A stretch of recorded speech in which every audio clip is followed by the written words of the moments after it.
Thanks, Eunice. Certainly last night's pronouncement out of the presidency took a lot of political parties by surprise. And what is the reason for that? The reason for that is that I think Ramaphosa has played his cards in the sense that the best form of attack is surprise. Because everybody, political commentators, political leaders, political parties, economic analysts, even global analysts were anticipating that because of the constitutional prescript that the sixth administration ends around about the 22nd of May, and exactly 3 months from there, constitutionally, an election must be called. Ramaphosa threw the gauntlet and threw the cat amongst the pigeons by saying immediately 1 week after the end of the administration, there must be an election, which he's entitled to do because he's got from the 23rd, exactly 90 days thereafter. So he's declared it in 7 days.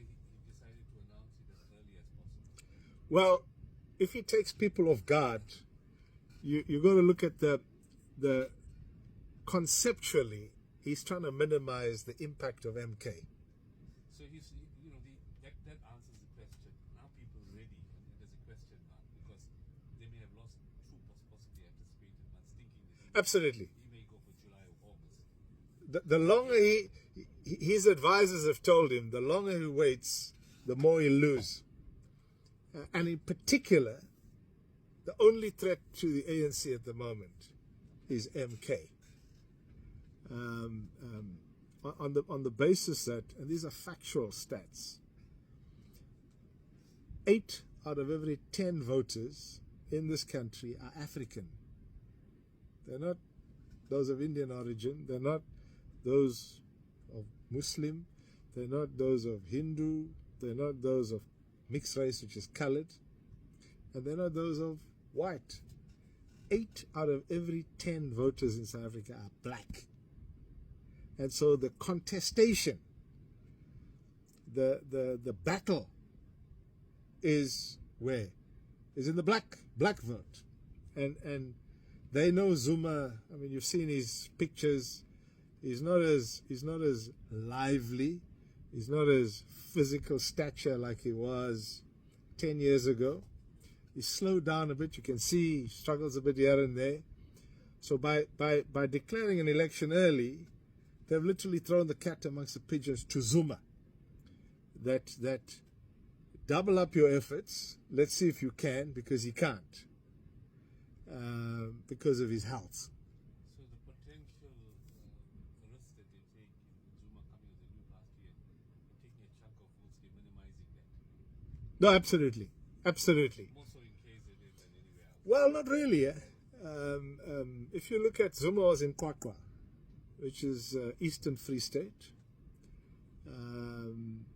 Rousing applause. He was in Piet Retief, which is in Mpumalanga. Rousing applause. And then 2 weeks ago, he was in Everton, which is in Val Triangle next to ISCO. And he was in one of the biggest churches there.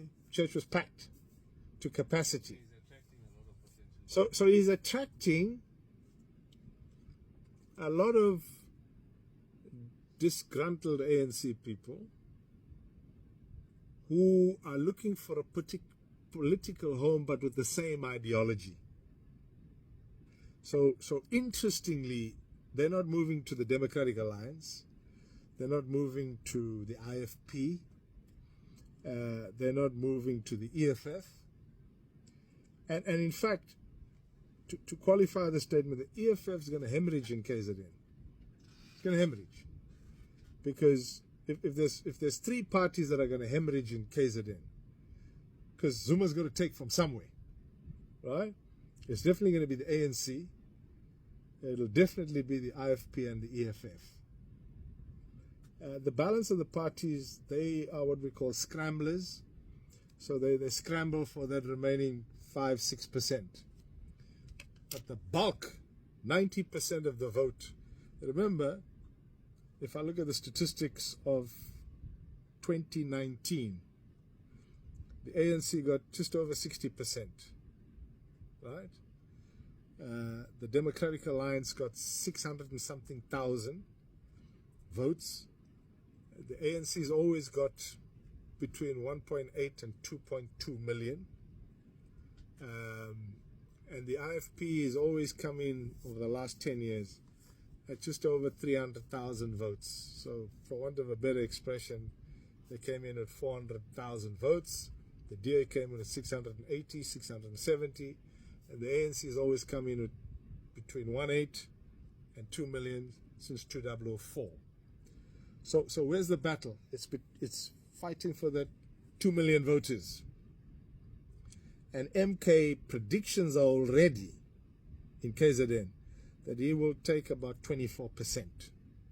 So that 24% is coming from somewhere. There'll be a little bit of Phoenix, little bit, 0 point something. There'll be a little bit in Chatsworth. There'll be a little bit in Overport. I mean, I've seen the group here. They're really, MK group, they can't do much. And the ANC will hemorrhage in minority areas. So like Sydenham, Sparks Estate, Overport, Newlands West, Parlock, Sikau Lake, Greenwood Park, Effingham. So they'll hemorrhage there. And MK is very strong in Kwamashu, Inanda, Mlazi, Lamontville, Hammersdale, and so forth, Inanda, and so it goes. So up to 25, I would even go as far as saying 30%, meaning that the ANC in KZN will drop to 36%. And that's a whopping number. What was the percentage in the last election in KZN? For ANC, Yes. 62 out of 80 seats. It's a big number. They could make decisions unopposed. They could change whatever they liked. Now the dynamics have changed, that they won't be able, nobody will be able to make decisions on their own, like the ANC has been doing since 2004, which is 20 years. Remember, they only took over KZN government in 2004. Prior to that, the IFP was in government. So the dynamics has changed. Let me just say, Eunice, quickly, this is how the system is going to work. President Ramaphosa Matamela has declared the 29th. The IEC will now come up with a timetable. And that timetable will be when your deposit must be on the table, when your registration numbers. Now, this is the key. This is the key. The old system of all political parties just going out and paying a deposit, that's ended. The Constitutional Court has made a pronouncement. Not a pronouncement, they've made an order. And the order came about because of independent candidates. So now you'll see a long ballot sheet, but it'll be a combination of independent candidates and political parties. 3, the Constitutional Court has said, in order to be on the ballot paper, you must achieve 15% registered, uploaded on the system, IEC system. So you have to have registered people who say, we will vote for you. Registered, 15% of the last vote. So you got to go out, you got to go to communities, you got to get signed. For KZN, if you want to contest KZN on its own, only 6,667 registered voters. You must upload it. The IEC system will determine, 1, whether they're from KZN, based on the IT system. 2, whether they are not dead but alive.